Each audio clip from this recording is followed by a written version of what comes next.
Hello. Hey, hey. Something weird with with my Zoom. But that's all. You can hear me okay? Yes. Loud and clear. Good morning. Evening, I guess, for most participants. Evening. It's 8 p.m. here, so I'm guessing it's 10 there, Jesse? Yes, 10 p.m. here. I've invited Will along. So Will's our technical lead from CodeLingo. I mentioned the meeting with him last week and he was quite interested. So he's just popped his head in as well. He's dialing in from Portugal. 11 a.m., nice and civilized. Nice. Yeah. And probably warmer too, I'm gathering. It is just getting warm, absolutely. It's rather nice. Yeah. It's rainy and chilly here. Which is fine because we're kind of stuck inside. Excellent. I feel like you're not missing out on so much. Not really missing out. I mean, summer was a write-off anyway, so it's oh, Terry's here. Hey, Terry. Hey, Terry. And a few other people loitering. I guess, should we kick off, Terry? Sure. Paste the agenda docs here. So just so everyone knows, this is being recorded because all CDF things are. You're probably meant to say that at every meeting, aren't you? I know I'm sure in Australia you're meant to say if things are being recorded. But anyway, we are. Yeah. So all right. Thanks for the contribution. Yeah, go ahead, Jerry. We've had. I've reviewed those and merged them into the document. So master copy is currently up to date. Yep. So that was from last week. If you're following along on the document, I added a glossary of terms, which I could just, it was a start anyway. Because I think, so training model, hyperparameter, endpoint, training pipeline, training set, there's probably more we can add. Probably parameter is an obvious one that I'm missing out on. So hyperparameters are things usually picked by a human and the parameters are things picked by training, although with newer algorithms, that's even getting more complicated where machines even pick the hyperparameters. So models deployable unit and a training pipeline is probably analogous to a normal software pipeline and may involve software delivery. I guess the difference that's striking me about machine learning sort of pipelines is that they are much longer running than a typical software pipeline. Maybe in industry and that some software pipelines can be pretty long, but if you had an end-to-end ML pipeline that involved training, that's reasonable to think you could be running for hours or days, probably even. Terry, what do you say? Several days, potentially. Several days, dear God. God, I just spent most of today rerunning a training thing because I had assigning a variable in a map in Python and I had left a comma at the end. So it converted it to a tuple for me. And I was staring at it for hours, like, what is wrong? And then it was one of those things you spot, and then it's like you just close it all the way. So, but the other thing to bear in mind is that a pipeline execution may cost you in the order of $2.5 million. Well, okay. Well, I spend when I do mine about $19 US an hour, so I won't. So in those that's kind of the edge case. Like there's a lot of like resumable stages of the pipeline, I guess. Like you don't, I'm trying to think of other pipelines I've used where you might start it again, but you'll skip over a bunch of stages to get up to where you were and continue on. Or in those cases, is it like if it breaks at one point, is it broken and you got to start again? Like what's a typical? Well, I think there are going to be some interesting challenges on the larger projects because typically what you're talking about is a situation where you you have a large number of GPUs or TPUs, and you're having to distribute elements of the solution across multiple nodes.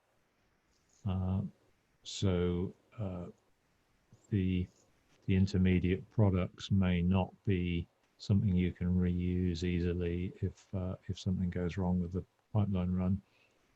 So in the more complex situations, there are certainly going to be some very interesting technical challenges that will have significant cost implications. I'm just going to do another quick pull request just while I remember on just to add parameters. If there's anything else anyone wanted to add to the glossary, then feel free. I'll just do that now while I remember. Just while you're doing that, I might just post, I came across this that might be useful at some point. Just posted the link in. It looks like a pretty nice list of just curated libraries for faster workflow around machine learning. What was that? I didn't have the link.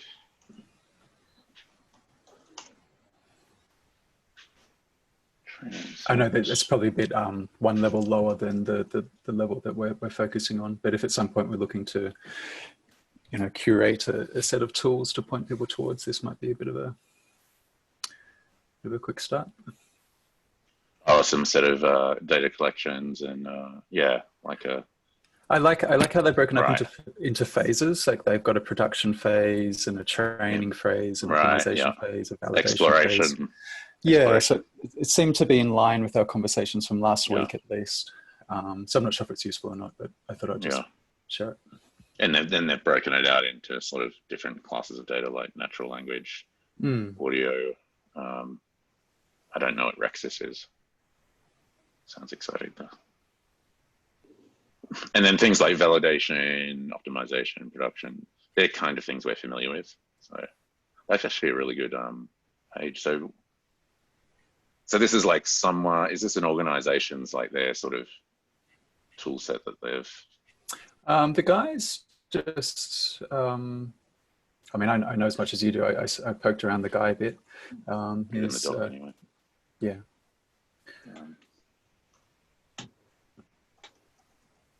Just calls himself a machine learning engineer.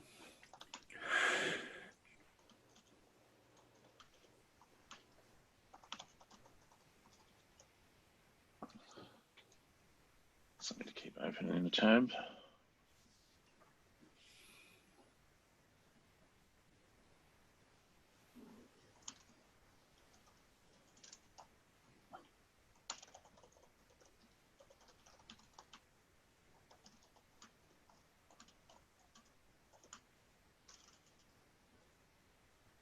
So also just while making that PR, just so I understand, when you're talking about the distinctions between ML pipelines and traditional pipelines, are we talking about anything qualitatively different, or is it just quantitatively different? So for example, Kubernetes is doing very well in managing large traditional workloads and, restarting pods and things like this and monitoring memory usage and all that kind of jazz.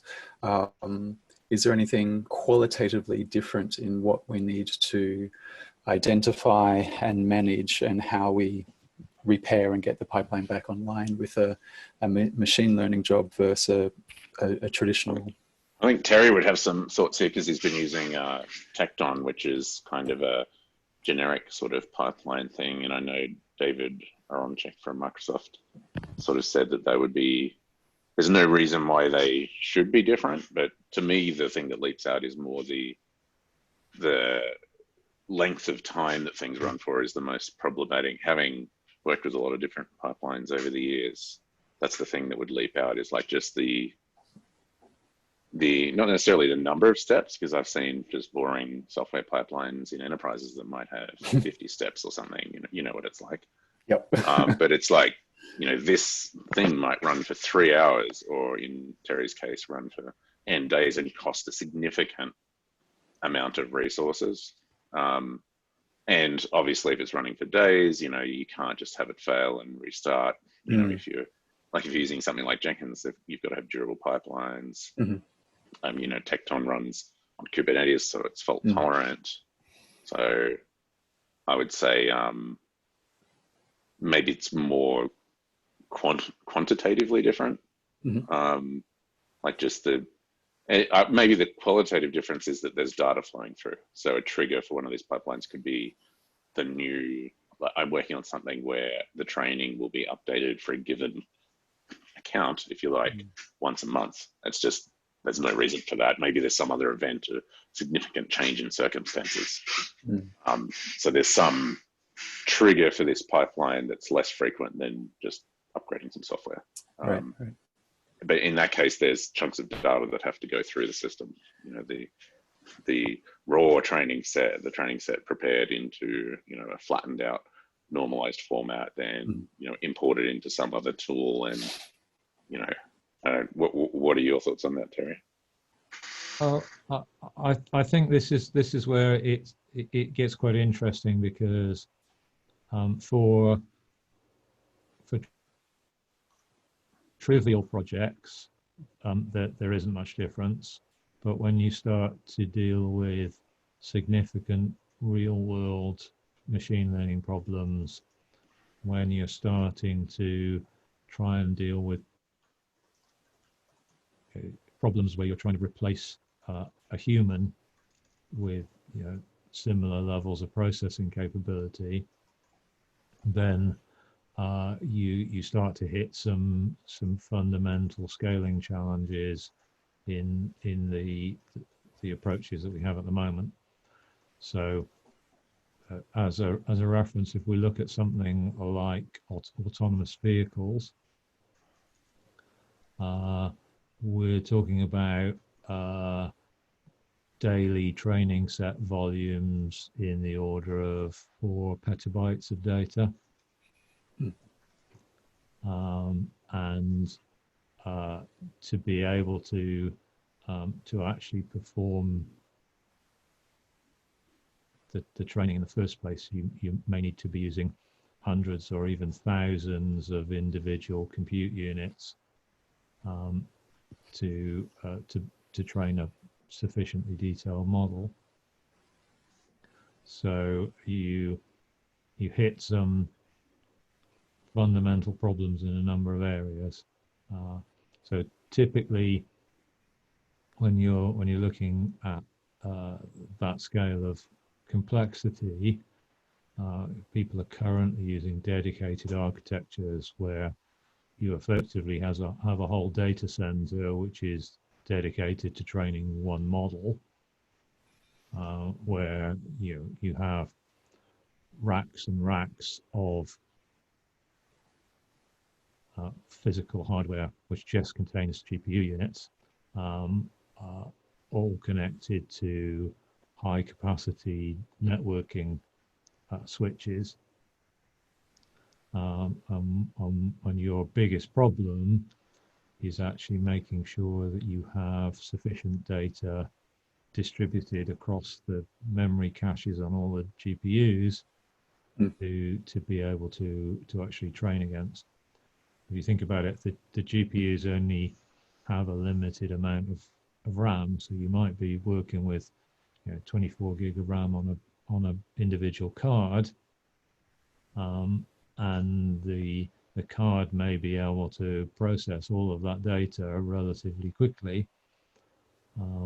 So if you're trying to get through several petabytes of data in 24 gig chunks, you're moving very, very large volumes of data about at the maximum capacity of the network infrastructure that you've Is that so? That's pipeline in the large, but if it's a tool, say like Tecton or Jenkins X or something like that, orchestrating it, like it's not moving those bits around, it's orchestrating it, isn't it? Like, is the stuff that you've been working on and things like Tecton capable of scaling to that, or not yet, or maybe in the future? Well, this is one of the technical challenges that we need to detail out. So there are there are fundamental constraints at the moment on using a Kubernetes-based approach. So obviously, Kubernetes is based on virtualized nodes, and those nodes are only able to currently address PCIe-based GPU compute cards, and there's a limit to how many cards you can have per node.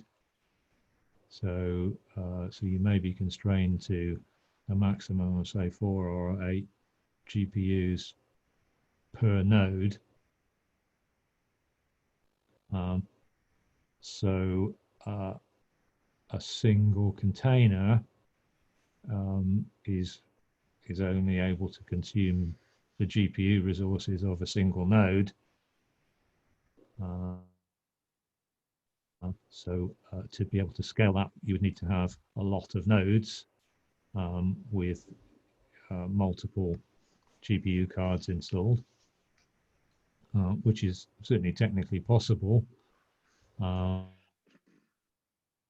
But we would need to extend the pipeline system to Be aware of that across multiple containers synchronized. What's Google's TPU like? What actually is that? I've seen the TPU mentioned a few times. Sorry, you cut out there. What's the Google's TPU? They call it their TPU. Like, I want to say tensor processing unit.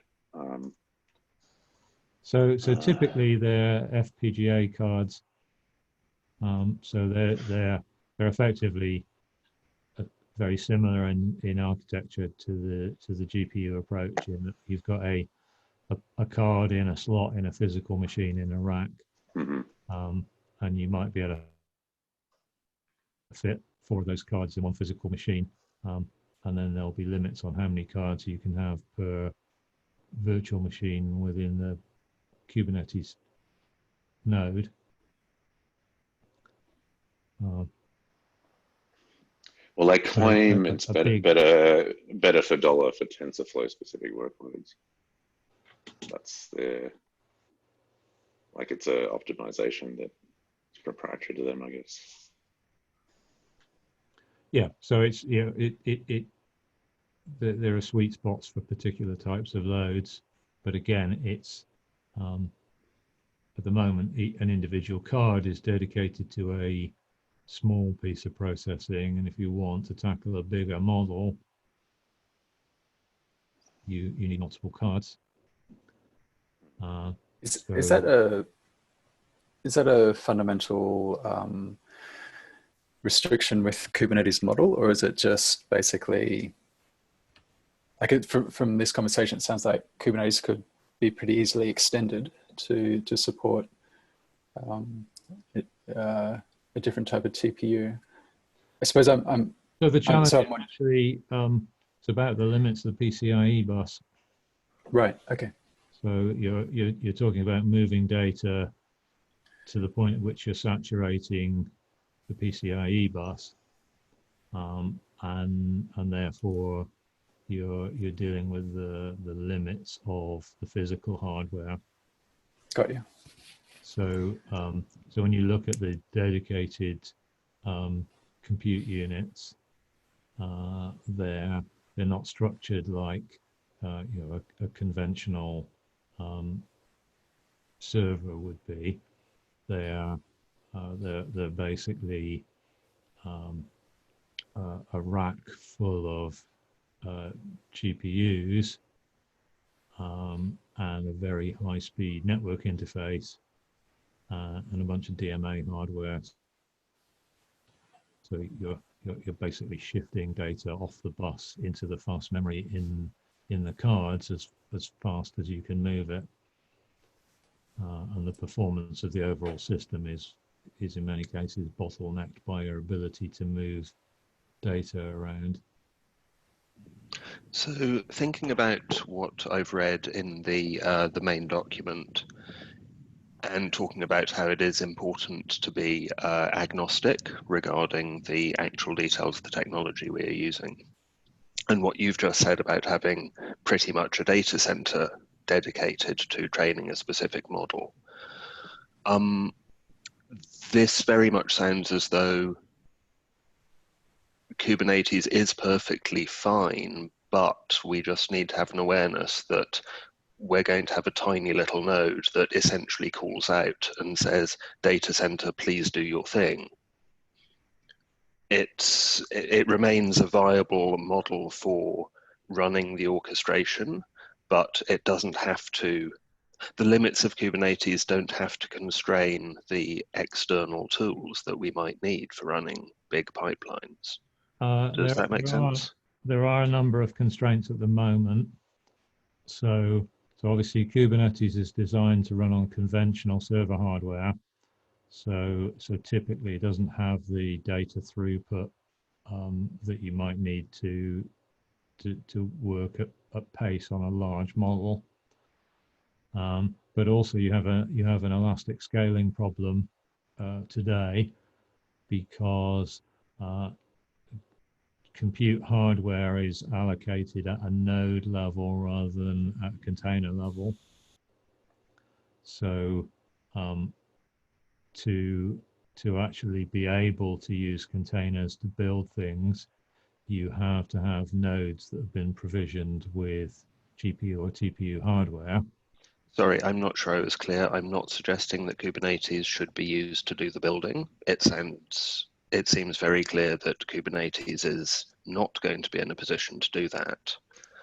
But it seems reasonable that Kubernetes, as part of the MLOps infrastructure, remains entirely viable so long as it is simply calling out to whatever custom hardware we might need, where custom hardware, in the cases you've been talking about, might literally be a whole data center optimized for sucking up petabytes of.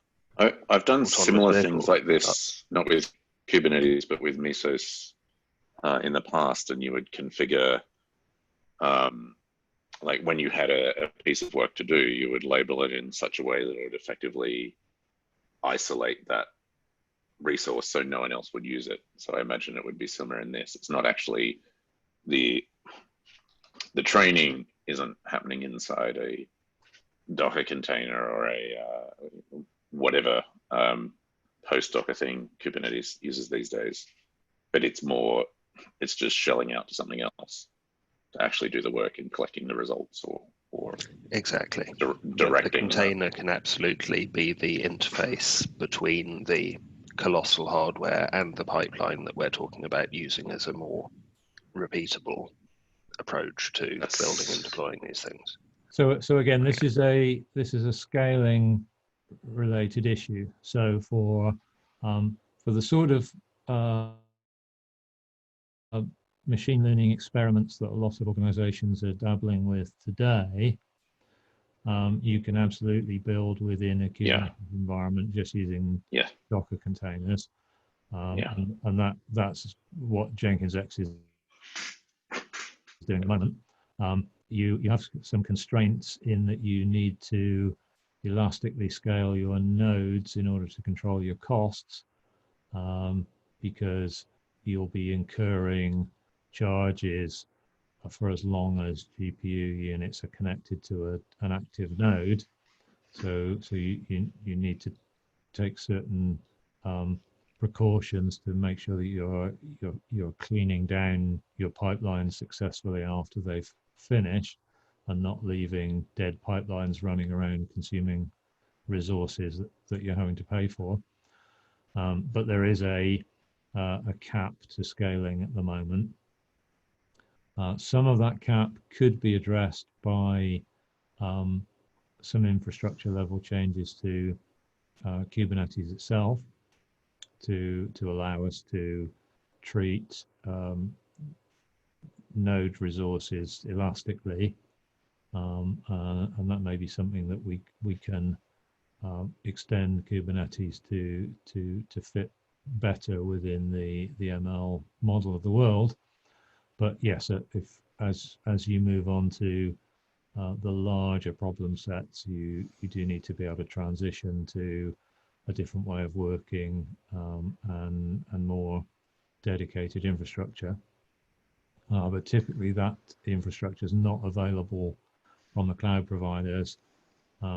You would have to buy that and set it up in your own data center, and then implement local instances of a pipeline system to control that.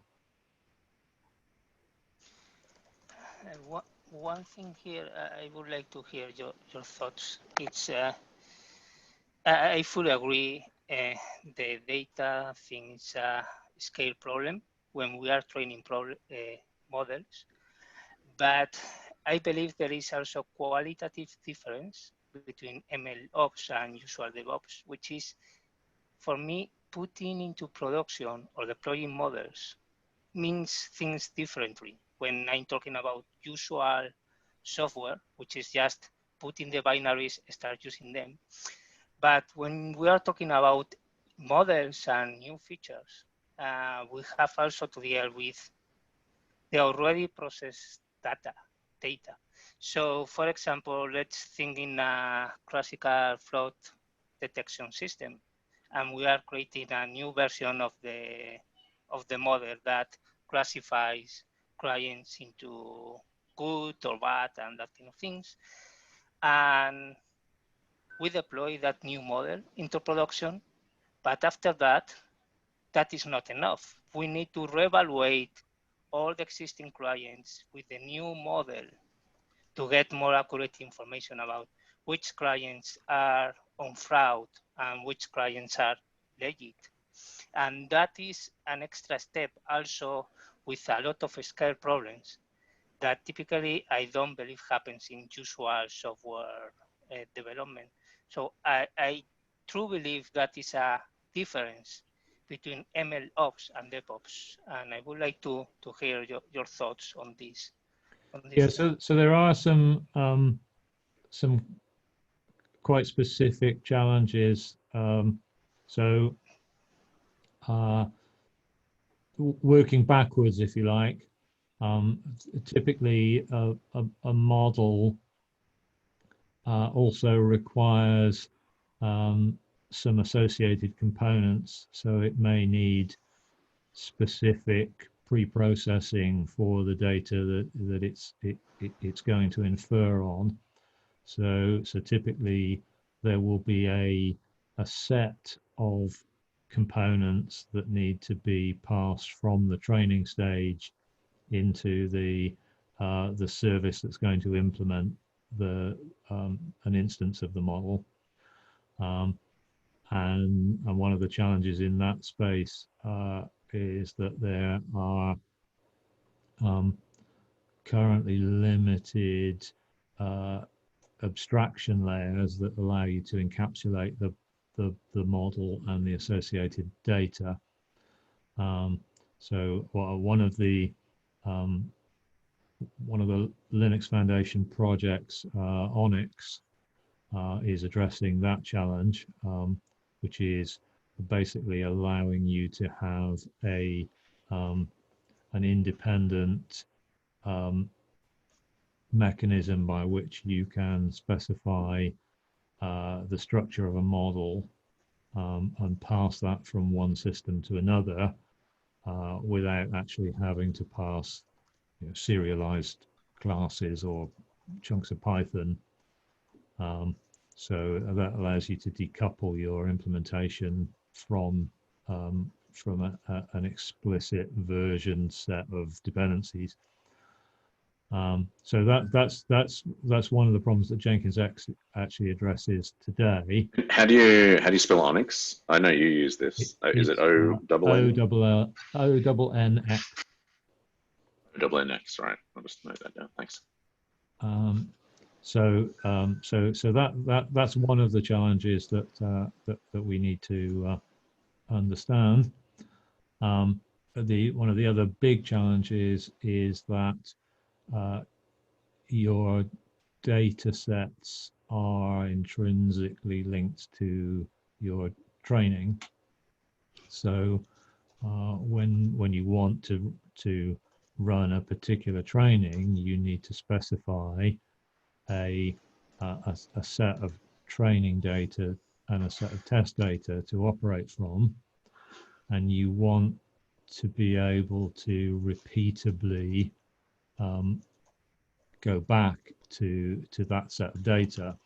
So you need to be able to specify a versioned collection of data and then pass that version collection of data to the pipeline that's executing the training. And that versioned collection of data could be in something like S3 as, you know, maybe some content addressable hash or a immutable name, and then if you were tracking everything else in the GitOps way, you could just say the data is over here, or here's its fingerprint, or here's its, like, it doesn't have to be in one monolithic thing, does it? So yeah, I mean, I know you were using Google volumes to pass stuff around, for example, for yeah. So if your data is small enough that you can afford to move it about, then that's a viable approach, and that's one of the things that we're using at the moment. But if what you're working on is a large data warehouse full of petabytes of information, then you're not going to be able to just shift that into another cloud instance on the fly to but you need to have something that gets you that same data back again, like some reference or query, or that's returns you the same data each time, right? Yeah, and that is potentially challenging because a SQL query doesn't guarantee that you'll get the same set of data, and your database is typically a mutable structure, so the data itself may be changing. I mean, things like Snowflake would let you do things like that. Like, yeah, there's certain solutions. So you mentioned test data and training data. So often you can take a set of data and then, you know, slice a bit for validation and a bit for test. So you're saying for it to be reproduced, and often you do that randomly. Like you would take a set, randomly pull out test, randomly pull out validation, whatever percentage ratio you want. But you're saying to reproduce it, then that those splits should be kept separate as well, because you want to you want it to be deterministic. Because if you were just randomly picking different chunks each time, even though the whole set of data was constant, you would get slightly different results because you'd be randomly picking a different test subset each time. So would you have to keep that test set like stored somewhere as well? The easiest way to understand this one is to think backwards from a real world scenario. So typically your machine learning model is going to be a decision-making system operating in the real world. So, you know, if it's a control system for an autonomous vehicle, then if something has gone wrong, then potentially it's killed someone. So you then have a serious investigation. Right. So in that case, yes, you do actually need to have separate, because so it becomes very clear. For compliance reasons, you will always need to be able to have an audit trail that goes from the finished model backwards to the source data, and in many cases, you'll be required to implement some level of visibility on why certain decisions were made by the model under certain circumstances. So you may be required to prove that that there was no bias in the system, or that the model was behaving rationally under a certain set of conditions. But you also have the scenario that, you know, in the event of a serious failing in the system, you will need to retrain the model, and then do regression testing to demonstrate that the new model behaves differently under those circumstances. So you'll need to be able to reproduce a set of conditions and check back against potentially earlier training sets to verify the behavior of the system. And often you'd have like source code change along with this as well. There'll be some, either how you prepare a feature or how you maybe you look at the threshold of an output. So all of this stuff kind of has to be versioned together. Like the GitOps style of things. Yeah, and this is the big risk today. Is that most of these things are effectively uncontrolled because the training scripts themselves are being built in environments that you can't properly control. The data is completely uncontrolled, and in many cases there's not even a record of what training data was being used to train which version of a model. So it's going to be very difficult in an increasingly regulated environment to meet the requirements of the regulatory compliance unless we can provide pipeline systems that facilitate doing all of this automatically.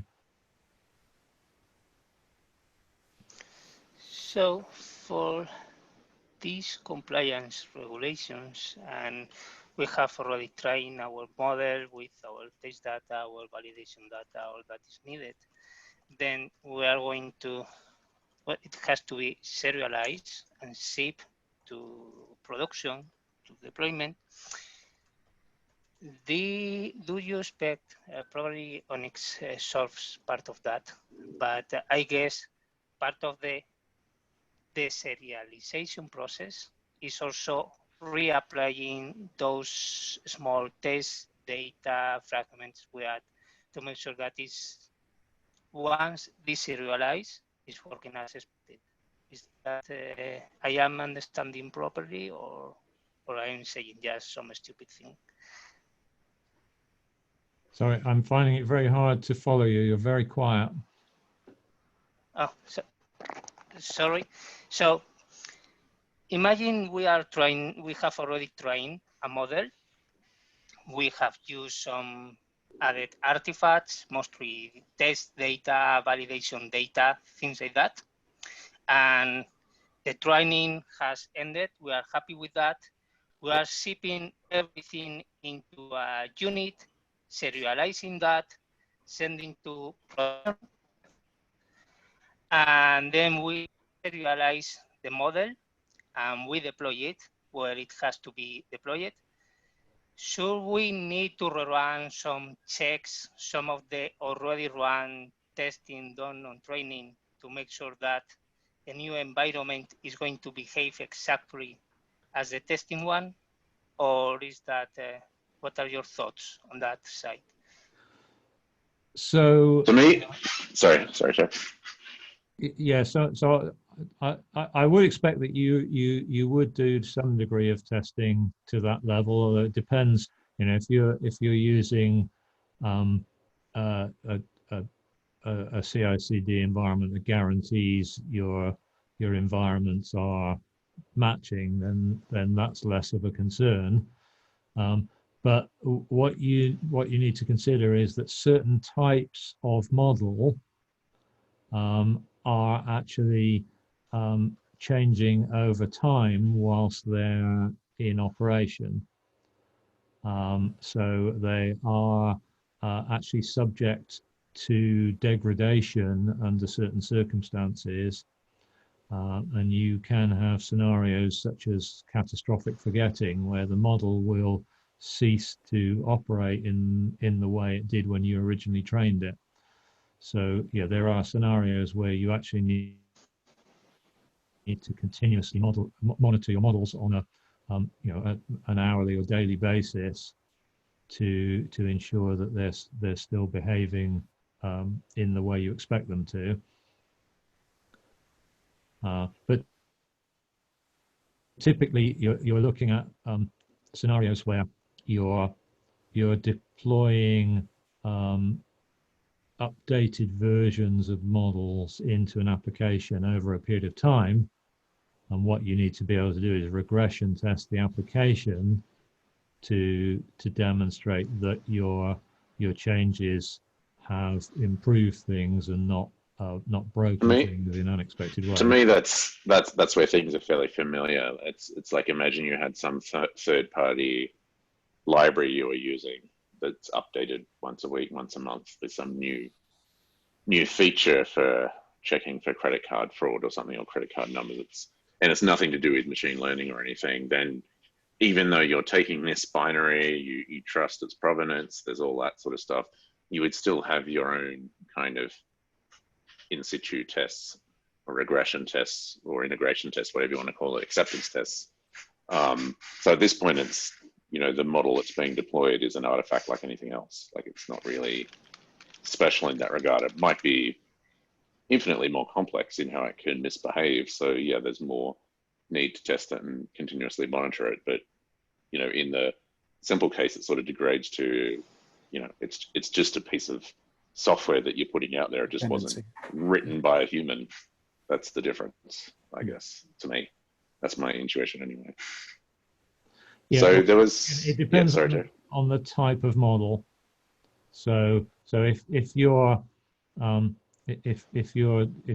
creating a static model, then those rules apply. Right. But if the model is self-learning, if it's for example, spotting, it's doing anomaly detection or some sort of reinforcement learning. Yeah, its behavior will change. And yeah, I suppose that then you've got more of a, you want to have it even deeper, like scenario sort of based testing or regression testing, that you know that it hasn't made the things that were bad that once happened don't happen again. That there are also some other subtleties in that area, because we're deploying models in ways where we expect them to behave more like a human would than a piece of software. And so the challenge can actually be that the model is remaining the same, but the environment is changing.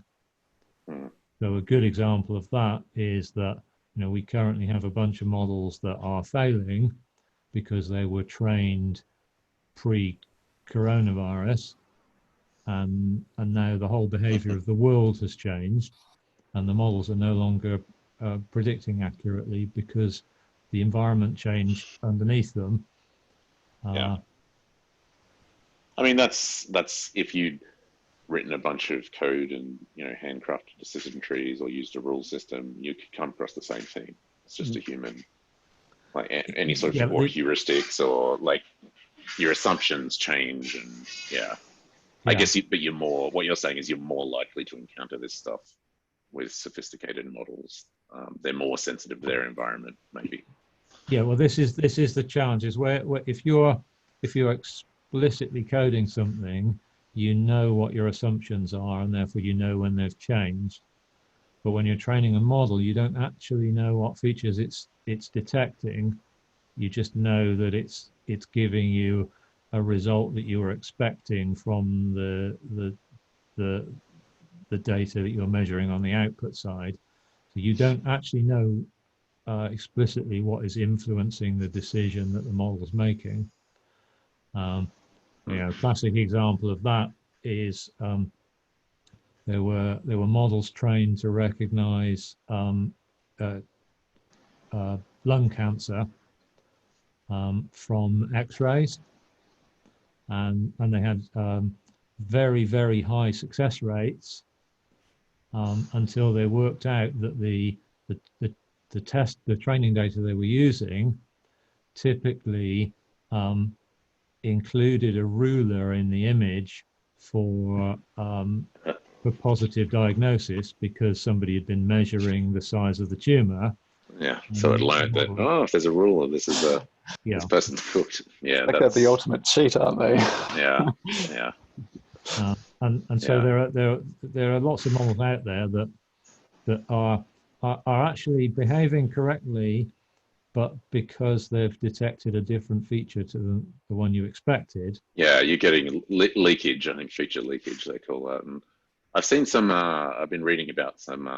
There's more interest in ensemble models that would help with things like that. And ensemble means like there'd be that model trained, but there'd be other unrelated models, perhaps trained with different sets of data that would maybe even off the shelf things that would go, well, I recognize that as an X-ray. I recognize that as a ruler.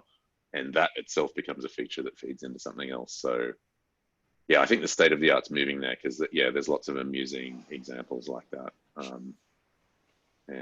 Yeah, I'm sure there's more, or maybe apocryphal stories as well. Right?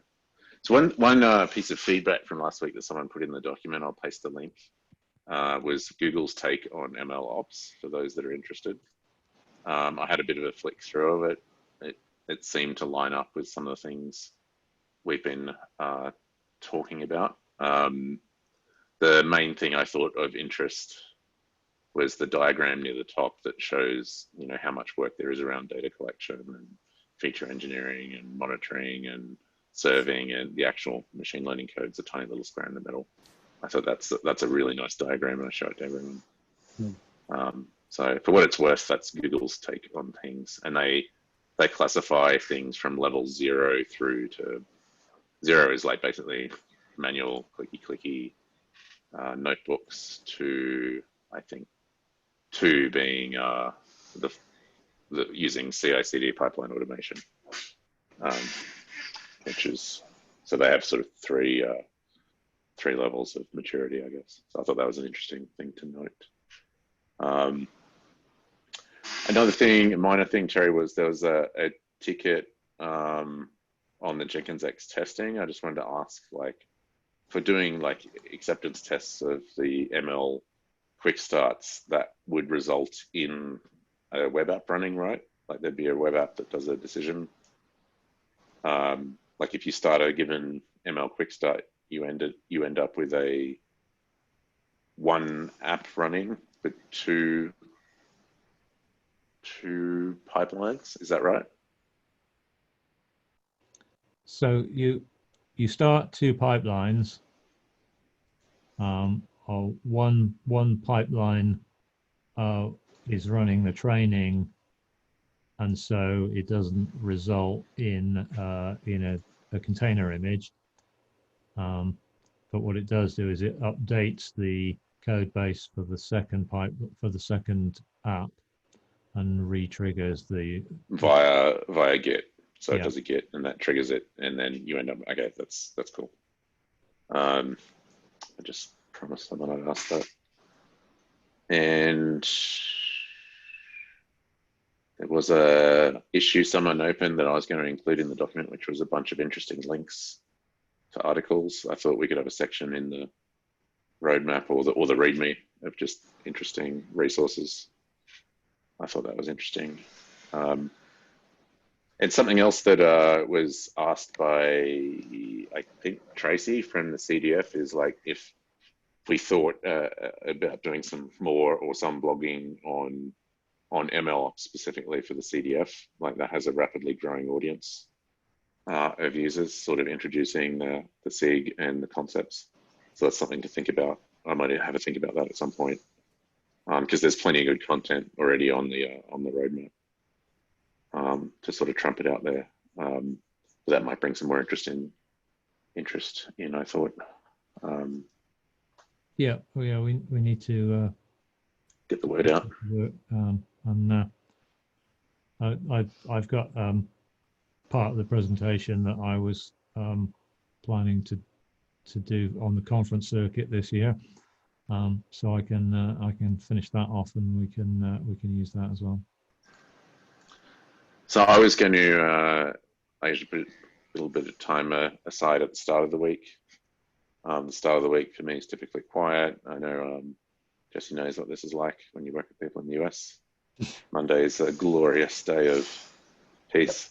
Of course, Saturday morning is a shit show. But so I was going to look through some of those other technology requirements, some of the things that I've come across. But one of the ones I thought that if you had a chance, Terry, to have a crack at would be the implications of privacy and GDPR. I have no idea about any of that. If you had any thoughts on that, it'd be great to get them in there, because there's a whole lot. I'm still learning all this stuff myself, but as I do it, I realize that I'm getting my hands on all sorts of data and flinging it around here and storing it there and training this thing here, and like, how does that relate to those data sets that train the model? How do they relate if they've got PII in them? Does the model parameters end up having PII in them? I don't know. That's a big open question. So that'd be something. There's a few others I want to have a crack at. There are some fundamental conflicts between the requirements for machine learning and the legal compliance with GDPR. So for example, if you trained a model that included somebody's data, and then that person then withdrew the right to use their data, legally you would be required to remove your model and remove the aspects of that model that were based on the data that you got from that individual. That would effectively mean retraining it, like pulling that data out and then retraining it with everything else. Because you can't go in, just like in our brains, you can't go into our brains and unlearn a memory. As much as sci-fi would tell us we can, that's not how they work. Yeah, so that effectively gives you a path to do a denial of service attack on anyone using machine learning, because you can create spurious requests and remove data from their system and force them to constantly retrain. There was an interesting talk. I can't remember where it was. It might have been a Linux Foundation one, where they were talking about the IP of trained models. So there's lots of work in prior art and even in legal test cases on things like GPL and the Apache license and things like that, what they mean and who owns it and copyright. But if a model is a binary that's compiled from data, like how does that copyright live if that model couldn't exist without that data input, as well as the hyperparameters that were chosen by the human and the algorithm, all of the feature engineering, which is a human thing, partly. But there's some, I don't know if that goes in the technical challenges question, like IP management. That's probably maybe more the Linux Foundation's AI group is probably thinking about that. But I thought that was an amusing idea. If you could write something by hand, or you could train a model to do it, but they have potentially vastly different IP implications. Yeah. I'm wondering if we should include in the document a section around should you treat the trained model as like a traditional dependency? I thought that was quite a useful conversation that you guys had. I just did a quick scan of the document. I'm not sure if those particular issues have been covered. I'd be happy to just write up an issue to capture as far as I understand it. And an issue's good too, because then when we get time, we can look at it and cool. And then then it's easy enough to copy and paste, even if it has descriptions in it. That'd be good. Yep. So I'll do that. Right. And one other thing that just popped in my mind, Jesse, you were mentioning before about sort of qualitative and quantitative differences in software development. So one thing that's become apparent to me using this stuff is, like in a software development workflow, you'll be working on an algorithm or tuning something. Typically the feedback loop is pretty quick and you tend to work on one thing at a time. I'm finding when I'm training models to do things, it can take hours for it to crunch things. So sometimes I might have a few different ideas to try, and I'll maybe try 5 of them at once, and I'll let them all on different sets of clusters of machines, and then come back and sort of pick the winner and go, okay, yeah, that one worked, that didn't, that one and that one worked. Maybe I should combine those two ideas together. So that is fundamentally different. Like you don't tend to, if you're writing some unit test for some gnarly algorithm, you don't tend to, well, I'll write this 3 different ways and have 3 different suites and then run. And then and go out for a jog or have a coffee. Yeah. If you want to I mean, saying you don't. it's no. That, I mean, you might if you're doing if you're having a really bad day with like with testing something, you might just have a Hail Mary. But but that's quite normal with models, and that's something Interesting. I know that in theory the sort of the Git-based approach that Terry's sort of worked on with Jenkins X in theory lets you do, where you could have each one of those experiments could be a branch that go off, and then, or maybe you got a pull request, and then you just come back and look at your pull requests and decide which one, pick the winner, delete the rest, and that doesn't quite have a parallel. But yeah, it's something that's this is more for developers that are moving into machine learning. For data scientists, this is completely natural for them. So they don't need, this is a novel to them. But for me, this was like it's like, oh, this stuff takes a long time. If I do this serially, I'm going to be spending weeks working it out. It's like I need to and that's something I still struggle with, is like managing the different ones. It's like, well, I'll tweak this and this, because you got to tweak the training data, you got to tweak the parameters, the hyperparameters, and leave a note that you did something. So in theory, that sort of branch with notes, or a pull request with notes, or something that's tracked as a version thing with everything together, self-contained, is the dream. So I'm kind of excited that that's taking off, if it is, or hopefully it will.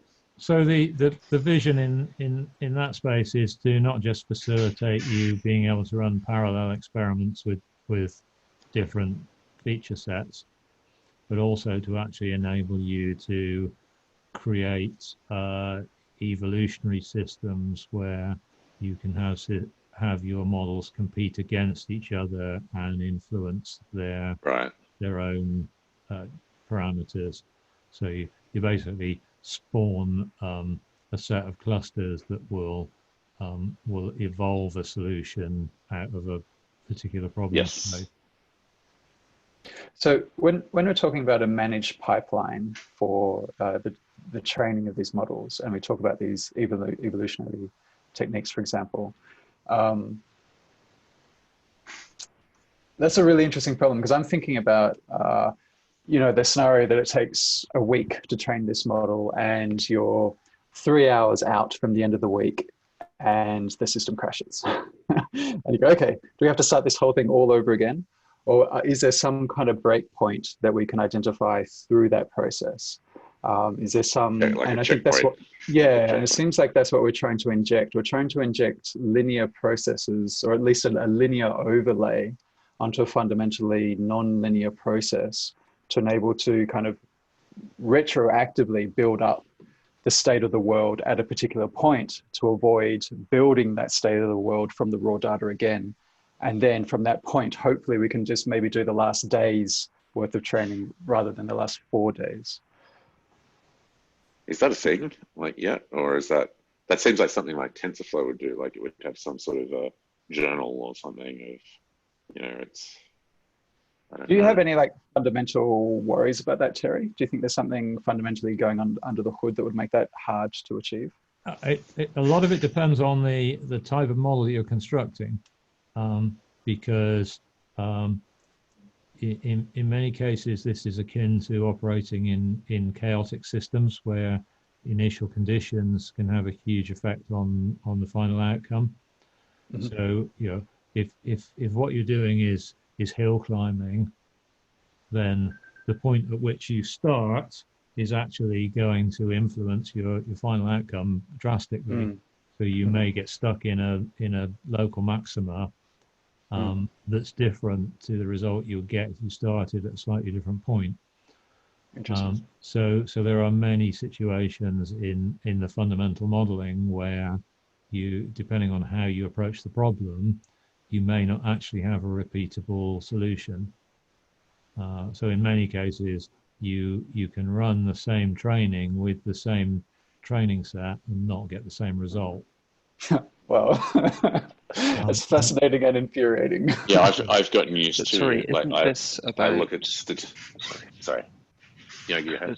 Sorry, I was just going to say, isn't this about capturing all the parameters and making it repeatable, rather than about being able to snapshot the process part-way through and therefore resume from 3 days into the 4-day training? I know they're both important and relevant problems, but I don't quite understand how they're linked. Well, again, you may have very small changes in your processing that multiply to a very different result across two runs. So you have to consider that in a lot of cases you're doing parallel processing across multiple GPUs and then combining the results and doing more processing. So the sequence in which the combination happens. Right, got you. So you're talking about race conditions? Yeah, effectively. Huh. Wow. Well, I'm going to have to dial off. I'm beat after today. I'm sure it's I know it's later for Jesse. But, yeah, just past 11. Yeah. So I made a note to sort of continue this discussion next time, because this is good stuff. We could probably dive into some of the specifics of these longer running ones and what it looks like. Yeah, so we need to start writing some of this stuff up and capturing it in the document. Yeah, and then I've got some more things to fill out there, and yeah, there might be some more technical challenges to fill in around checkpointing. Having said that, I think there's plenty of ground to cover for. There's a lot of, like Terry said at the start, there's a lot of companies and enterprises doing interesting stuff with machine learning that aren't sort of at this extreme end. Like they're dealing, like the data sets I'm dealing with are in, under a gigabyte, and it still takes hours to train things. It's not big data by any stretch of the imagination. And there's a lot of value in that. So there's still a lot of good stuff to be done there, but it's worthwhile thinking about these sort of extreme cases because it's a fast moving field. So. And fascinating. And yeah. All right. Well, thanks everyone. Thanks again. everyone. Yeah. Thanks, guys. Cheers. Thank you. And see you online. Okay. Awesome. Take care. Cheers. Thanks. Bye. Bye. Bye.